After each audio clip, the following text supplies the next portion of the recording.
The Ballad of Gatito Negro, Episode 14, A Friend of Ours. Welcome, loyal readers, back to another episode of our story. And so far, we see our players have to face the grim realities of their decisions. How will they react when faced with the true reality of death in this life they were born into? Let's find out in this episode, so grab your wine and crackers. Let's jump in. Chapter 1. It's Monday morning at the precinct in Jersey City, and Doug is sitting at his desk browsing the database looking for the name Luna, but he finds nothing. He knows that this person may be key to unraveling this case, but the deeper he looks, he finds rabbit hole after rabbit hole. Who are you, Luna? Asks Doug as he stares at his board on the wall in his office. At that moment, Pete arrives and he's visibly disheveled. He has bandages on his nose and hasn't shaved in a couple days. You're here early, says Pete. Had to get a fresh start on this case, but I can't find anything on who Luna is, says Doug, annoyed, slapping the desk. The guy was rambling at desk door. Should we really be considering this Luna person as a suspect? Asked Pete. At that moment, Veronica walks in. Hey guys, hope you're getting along well, but we need you two on an investigation. Here's the file. His name is Greg Lehman.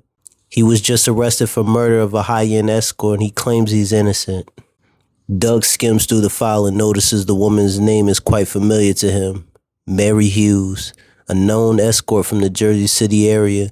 Doug's mood immediately changes, and he seems to be laser focused on this new task. Pete observed he was sweating and had a neck muscle bulging. He was angry but stoic. Everything okay, Doug? Pete asked. Just peachy, says Doug as he heads to the interrogation room, and Pete followed. Upon reaching the room, Doug immediately walks up to Greg and says, So why'd you kill her, Greg? I know this looks bad, but I didn't kill her. I found her like that, says Mr. Lehman. And who's gonna believe that? I'm gonna tell you what I think happened, Greg. She was going to expose your affair and you wanted to shut her up, says Doug accusingly. No, it wasn't like that, says Mr. Lehman, visibly disheveled. Me and her, we had an understanding. Sounds like a motive to me, says Doug aggressively. What's with this guy? Says Greg, irritated. You know what? I want my lawyer. Doug played bad cop so bad he never gave Pete a chance to play the good cop, which irritated Pete as well. But he was rookie, and he knew, especially after the other night with Omar.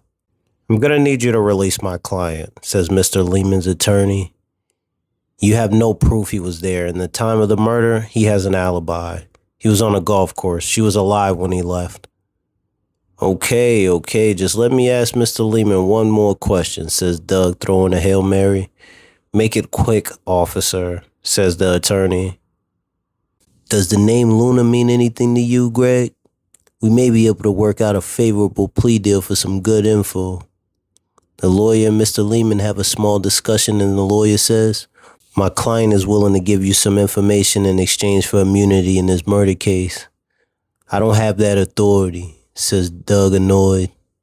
Then my client has nothing to say, says Mr. Lehman's attorney.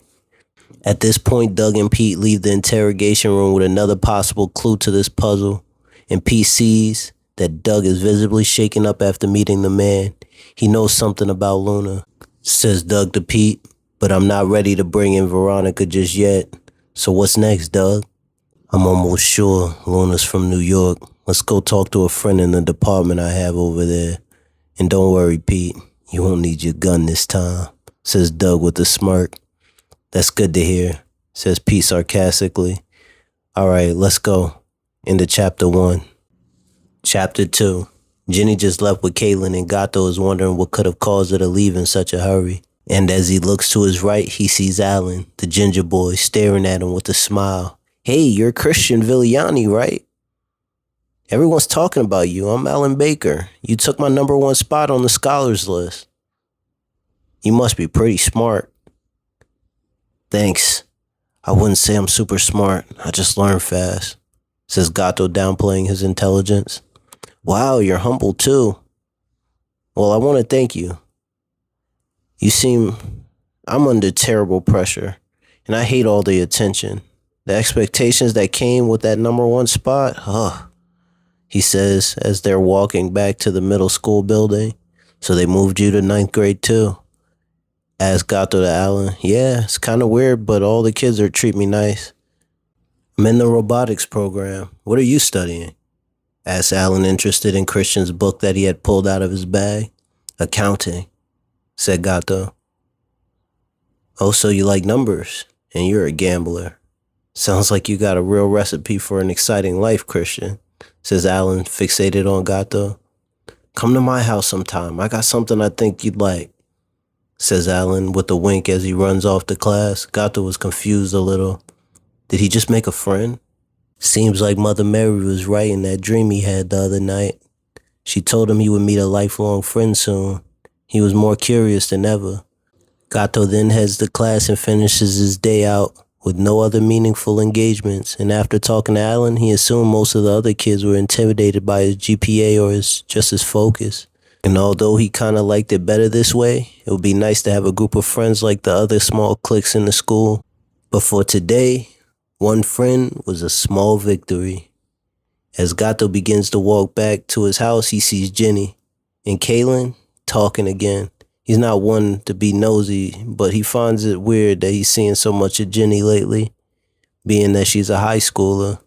But he couldn't deny this girl was quite interesting. She was beautiful, but very attentive to her friends. Maybe I'll ask her out when my body matures a little bit more, thought Gato. He knew him and Luna were just friends, and there's no way they could have been together while he was still so young, so he had to save those fantasies for later. And while he thought, Gato sees Alan running as he trips. Gato tries to catch him, but the kid was a little heavy. They both fall over and begin to laugh. Sorry about that, Christian. I'm kind of clumsy, he says slowly. Hey, take my number, Christian. Call me when you're not busy and feel like stopping by my house. I'll show you something cool, says Alan as he gives Gato a scrap of paper with his number on it. Gato gets up and goes home, where he finds Luna waiting at the door with Vincent and Paulie. Hey, Luna, says Gato as he side-eyes Paulie. Hey, Gato, I got some work that I have to tend to tonight, but I'll be home late. So I thought it'd be cool if Vincent took you out and showed you the ropes. They're gonna make sure you get something to eat, too, Luna says as she hugs Gato and walks down the street, then disappears into the crowd. All right, Gato, you got the book with you, says Vincent.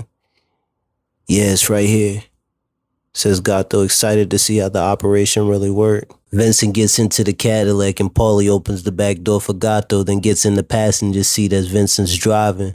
They seem to drive for about 30 minutes and then they arrive at the restaurant in downtown Brooklyn. Vincent takes Gato and they walk up to the restaurant where several guys are laughing and smoking outside. Poke out your chest and hold your breath, kid. Any of these guys could be the one to put a bullet behind your left ear one day, says Vincent with a stony, serious expression. And choose your words wisely. You don't need enemies just yet. As they walk up on the entrance, a clearly important man with a very nice suit and a gold pinky ring stops Vincent and says, Who's the kid, Vinny? You know this ain't no place for kids, says the man while making a funny face at Gato. Gato remains coldly serious and continues to hold his breath. The kid's kind of creepy, says the man. He's just a little mature for his age. The kid's my new protege. He's good with numbers and have a good understanding on the gambling rackets Miguel was running. I'm bringing him in early. He's going to be my runner for now, says Vincent in a hurry. The man, seemingly satisfied by Vincent's answer now, approves their entrance into the restaurant. Don't look at nobody. Just follow me, kid. Now's not the time for mingling, Vincent says as he grabs Gato's hand and pulls him into the restaurant and up a flight of stairs to an apartment on the top of the building. Upon reaching the apartment, Gato notices thousands of papers all over the apartment and a couple guys making and taking phone calls. He also notices a large amount of money sitting just outside the closet in the living room. This is a small numbers joint that me and the guys run, says Vincent. I want you to organize this place and memorize as much information as you can because we're going to move soon, combined with Miguel's rackets. And remember, you need to stay focused at all times. Don't forget to shred everything. I need it like we were never here, says Vincent as he leaves Gato with the two other guys and leaves the room. End of episode 14.